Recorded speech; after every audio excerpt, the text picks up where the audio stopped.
Suster seorang awam, dan imam yang tidak mempunyai izin tidak dapat melakukan eksorsis dan hanya imam tertentu saja yang boleh melakukannya. Halo, kembali lagi bersama saya Bang Ber. Di video kali ini, kita akan membahas dan menganalisis sebuah film yang berjudul Pray for the Devil. Film ini mengisahkan tentang seorang suster biarawati yang mengikuti ritual eksorsis untuk mengusir setan. Suster Anne bekerja di institusi milik gereja Katolik yang membuka praktik sekolah tentang eksorsisme. Akan tetapi, karena posisinya yang sebagai suster, ia hanya diperbolehkan melakukan pekerjaan untuk merawat para pasien di institusi itu.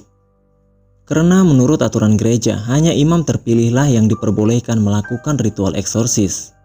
Dan karena aturan tersebut, seorang suster biarawati atau imam yang tidak mempunyai otoritas langsung dari keuskupan dan seorang awam tidak mempunyai wewenang untuk melakukan ritual pengusiran setan.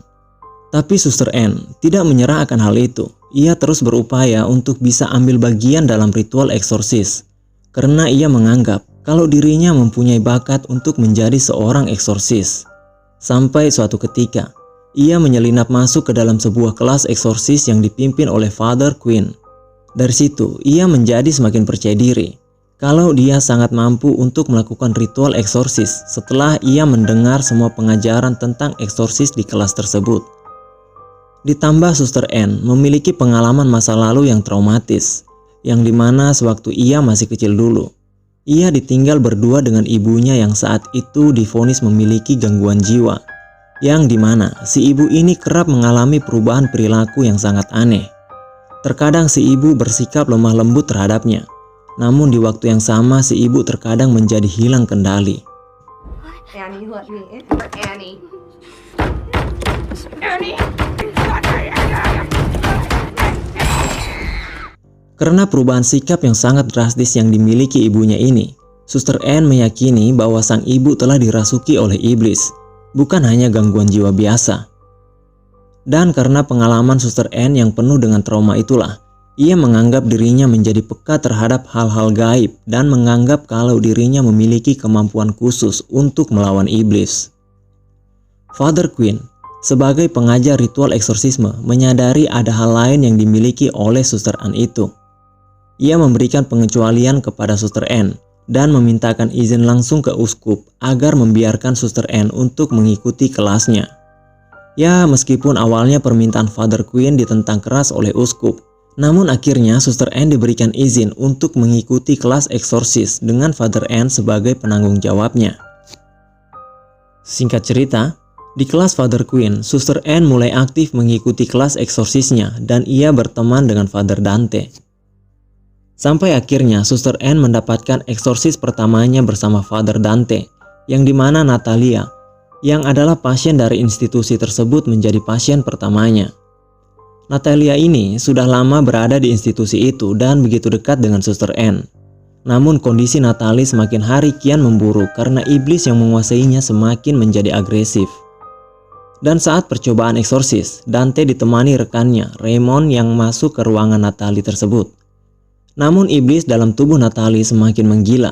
Father Quinn akhirnya sampai ikut turun tangan mengambil alih eksorsis tersebut, tapi malah mendapat serangan dari iblis tersebut. Darkest, deepest recesses.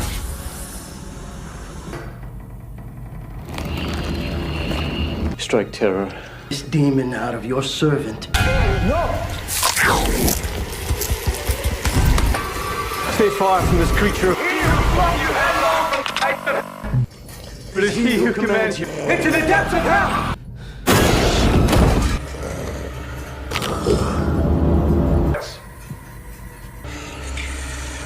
It's devil's powers. Or the incarnation.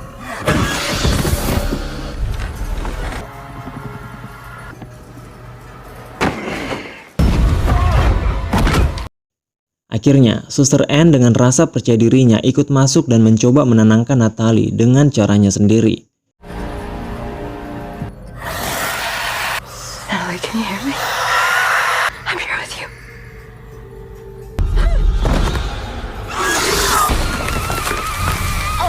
Give way to Christ.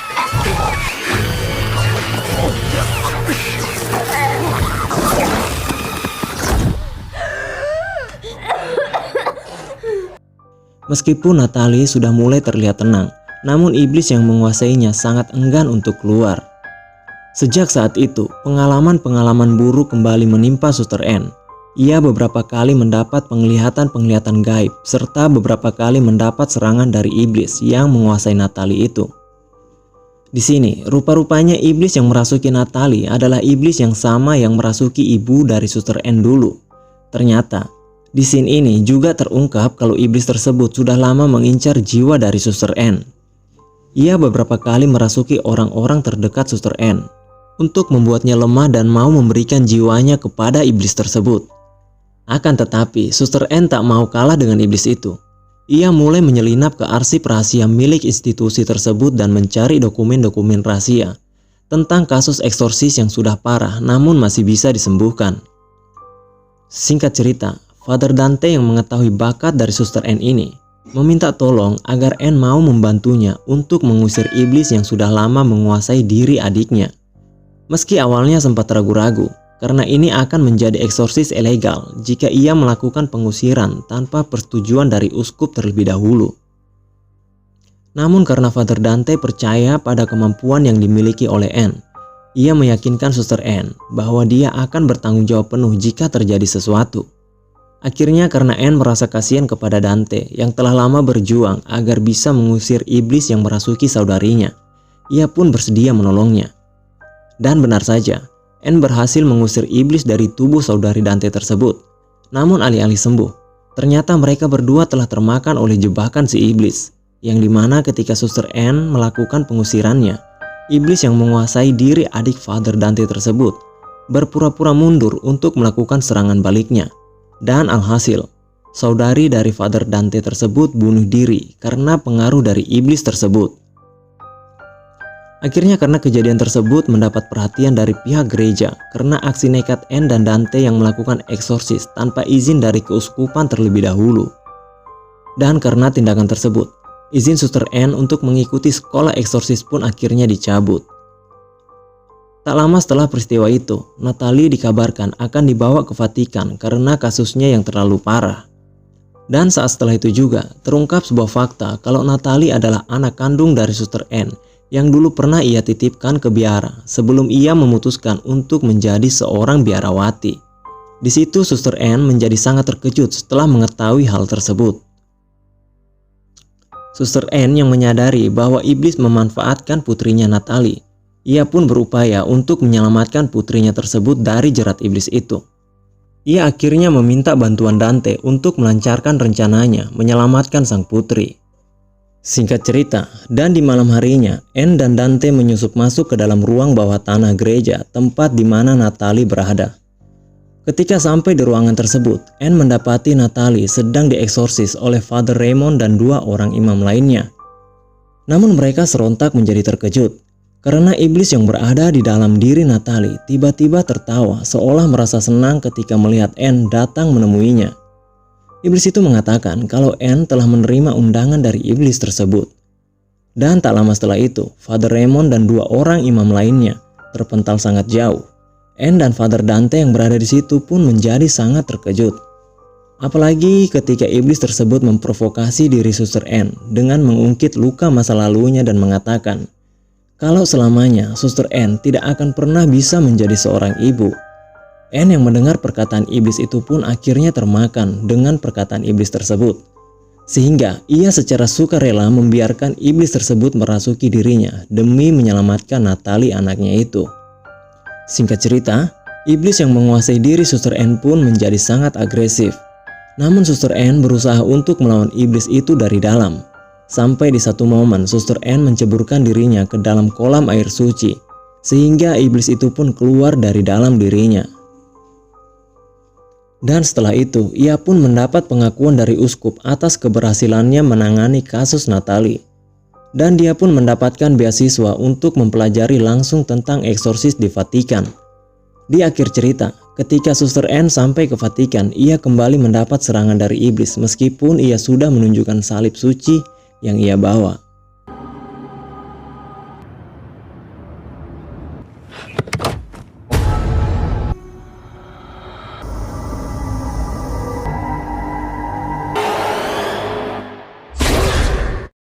Dalam gereja Katolik sebenarnya yang boleh melakukan eksorsis hanyalah seorang pastor yang adalah laki-laki yang sudah diberikan izin langsung oleh uskup agung. Tapi pasti akan muncul pertanyaan yang sedikit membuat kita bingung saat setelah kita menonton film ini. Seperti, loh, tapi kan di film ini Suster Anne yang adalah seorang perempuan kok boleh melakukan eksorsis? Berarti ia melanggar dong. Nah, bingung kan pasti dengan pertanyaan yang seperti itu. Oke, mari kita sedikit bahas untuk meluruskannya. Menurut saya pribadi, saya lebih setuju kalau melihat film ini sebagai sebuah teguran dengan pertanyaan. Kira-kira apa yang terjadi jika yang melakukan eksorsis itu bukanlah seorang imam eksorsis? Daripada harus melihatnya dari sudut pandang keraguan dengan pertanyaan, loh kok seorang suster biarawati yang adalah wanita bisa melakukan eksorsis? Bukannya hanya seorang pastor eksorsis saja yang boleh melakukannya? Beberapa waktu lalu, saya dan kerabat saya sempat berdiskusi tentang film ini. Dan dia bertanya kepada saya, kenapa hanya seorang imam tertentu saja yang boleh melakukan pengusiran setan? Dan kenapa harus menunggu izin dari uskup terlebih dahulu? Oke, terkait pertanyaan itu, kita akan masuk ke segmen berikutnya dan membahas sedikit soal apa eksorsis itu.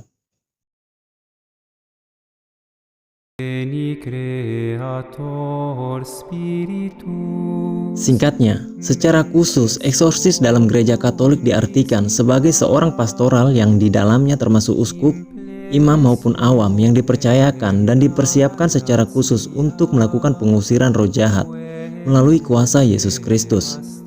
Tapi jangan salah paham dulu, pengusiran setan yang dilakukan seorang eksorsis bukan seperti pengusiran setan yang biasa dilakukan oleh paranormal yang biasa kita lihat di televisi, yang dimana si paranormal dan si setan yang saling adu mekanik.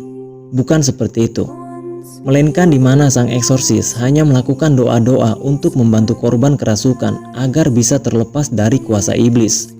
Dan gereja Katolik juga menegaskan kalau tidak semua orang yang memiliki kekuatan untuk melakukan eksorsisme dapat menggunakan kekuatan itu secara sah jika ia belum memperoleh izin khusus dari uskup. Dan imam yang diberikan izin untuk melakukan eksorsisme harus memiliki beberapa syarat tertentu, yaitu ia harus seorang yang unggul dalam kesalehan, pengetahuan, kebijaksanaan, dan integritas hidup. Kesalehan dituntut karena diyakini bahwa roh jahat memiliki kekuatan yang sangat besar terhadap manusia. Karena itu, izin ini hanya diberikan kepada seorang yang bobot kehidupan rohaninya lebih dari yang lain. Pengetahuan dituntut karena dalam pelayanan seperti ini, ia harus memiliki kemampuan membedakan orang yang kerasukan setan dari orang yang mengidap gangguan kejiwaan, serta mampu membaca tanda-tanda orang yang dikuasai atau kerasukan roh jahat. Di samping itu, dia harus memiliki sikap bijaksana dan memiliki integritas hidup. Itulah kenapa hanya imam tertentu saja yang boleh melakukan eksorsis ini. Itu semua gereja Katolik lakukan demi mencegah serangan balik dari si iblis. Seperti yang saya katakan sebelumnya, syarat untuk menjadi seorang eksorsis ialah harus unggul dalam kesalehan, kebijaksanaan, memiliki pengetahuan dan memiliki integritas hidup yang sangat tinggi. Semua itu diperlukan agar imam yang melakukan eksorsis tidak termakan dengan bujuk rayu si iblis. Karena jika sembarangan orang yang melakukan ritual ini, ditakutkan mereka akan melakukan perjanjian dengan iblis demi menyelamatkan si korban yang kerasukan. Itulah mengapa suster, seorang awam, dan imam yang tidak mempunyai izin tidak dapat melakukan eksorsis dan hanya imam tertentu saja yang boleh melakukannya. Oke, mungkin sekian dulu untuk episode kali ini. Jika ada yang ingin dikoreksi atau ditanyakan, silahkan tinggalkan itu di kolom komentar. Mohon maaf jika ada kata yang salah. Dan akhir kata, saya Bang Ber pamit undur diri. Terima kasih sudah mau menonton video ini. Sampai jumpa di video selanjutnya.